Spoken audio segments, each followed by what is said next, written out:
Hola amigos de las motos y motores. Bueno, hoy me dedico un poco, lo tenía un poquito abandonado, al arenero.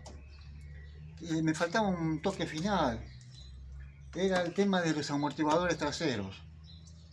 Yo acá tenía los amortiguadores que eran justamente eran del mismo vehículo, que fue transformado, ¿no? De lo que era antes un auto, ahora pasó a ser un arenero.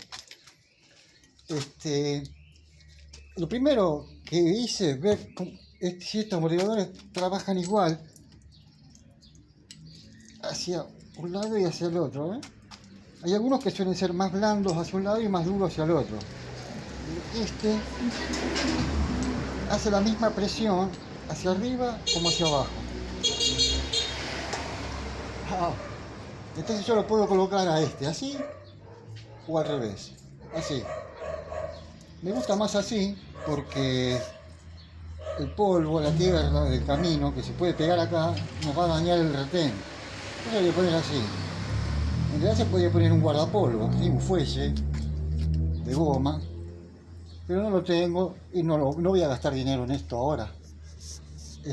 Bueno, aquí ya hice uno. Estaba haciendo el siguiente soporte para el otro lado.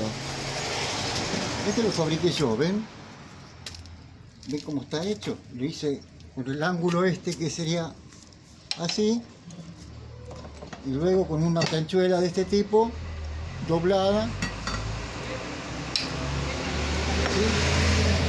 Ahora quiero mostrarles una cosita. Miren cómo cambió. Miren, ¿ven?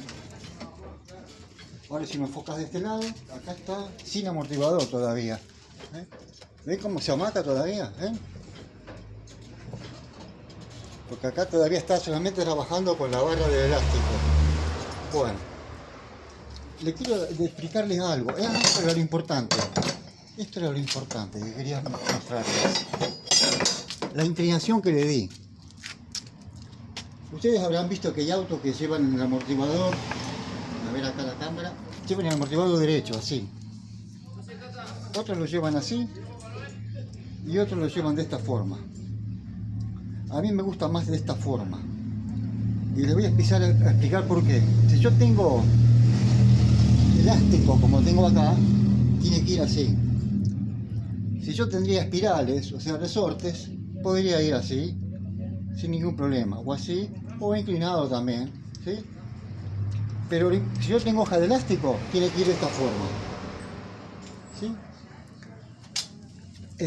Ahora voy a pasar a explicar el porqué. Aquí me cambio los anteojos. Vamos a pasar a hacer un dibujo del porqué. Esta es la rueda, ¿no? Voy a hacerla así para que se pueda ver detrás de la rueda. Esta es la rueda. A ver, así. Yo tengo la hoja del elástico de esta forma, ¿no? Así. Acá vendría el buje. Este es el camino. Si yo agarro un pozo, un bache, que tiene una pronunciación así, la goma, el neumático, va a golpear contra esto. ¿Y qué hace? Hace que todo este eje me provoque una fuerza hacia allá.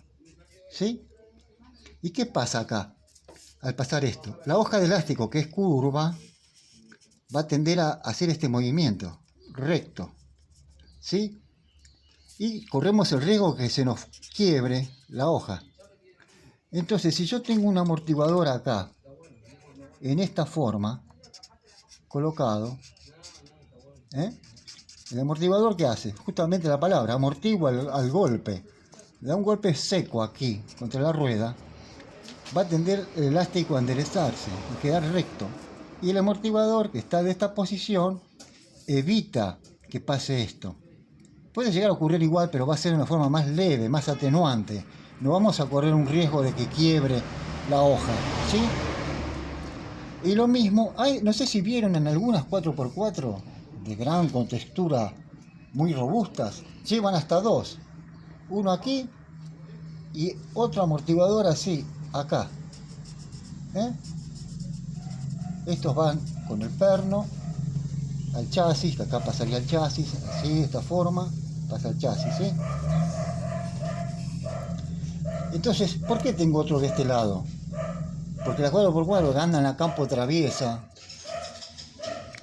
en tierra, terrenos muy inhóspitos, si uno tiene que hacer marcha atrás, acá, si uno tiene que hacer marcha atrás, puede llegar a pasar lo mismo, tanto como de acá como de acá. Entonces me da protección, este amortiguador me protege, tanto si yo recibo un golpe, o sea, yendo hacia adelante recibo un golpe, tanto como si iría hacia atrás, ¿sí? Es lo mismo. Entonces, este me protege el paquete de elásticos. La hoja maestra se llama, la primera hoja. La primera hoja es la más larga, es la hoja maestra, dice, y las otras son las más cortas, ¿sí? Para el peso, para sobrepeso. Bueno, sobrepeso, ya algunos me van a empezar a corregir. El sobrepeso es así, lo apoya aquí con unos tacos, donde la hoja ayuda cuando tiene sobrecarga, ¿sí? Bueno. Voy a mandar unos saluditos a Claudio, a ver si la cámara me enfoca mejor. Ah, quería contarle algo. Tengo el honor de tener un vecino, a ver, sí, tengo el honor de tener un vecino que con el cual cuando nos encontramos, nos charlamos, tenemos nuestra charla bien larga. ¿Saben quién era? Era el copiloto de Peduzzi, el antiguo TC.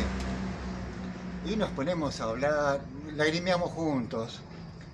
Porque justamente le comenté un programa de televisión que lo agarré de casualidad. Este programa trata todo de cuando la Argentina estaba en pleno auge, la industria. Todo lo que se fabricaba en esa época. Hablo sobre el IME, Industria Mecánica del Estado. Yo el que vi, que me hizo lagrimear, fue el tractor Pampa, que se construía en Córdoba, en la provincia de Córdoba. Y bueno, lagrimeamos los dos, nos abrazamos los dos en la calle, la gente pasaría y miraría y esto, no, ¿qué les pasa? Bueno, un gran saludo, Luis. Sé que él no tiene computadora, que no maneja internet por la edad. Yo también soy muy duro con la computadora. Hay veces que me pasa algo y no puedo contestar más porque no sé cómo seguir. Bueno, uy, qué ganas que me dieron de ir a verlo de vuelta a Luis a seguir charlando con él. Les digo que contaba algo, dice, se bajaban del auto en una escala etapa y venían los periodistas todos a hablarle. Y ellos tenían el sonido en los oídos del escape del motor y no oían lo que les decía, estaban completamente sordos. Dice, muchas veces no eran personas reacias, poco simpáticas, ¿no? Sino que era que estaban sordos por tantos kilómetros con el ruido del motor. Bueno, y ya voy a pasar a contarle algunas cositas más. Bueno, esto es todo por ahora y nos vemos en la próxima. Gracias.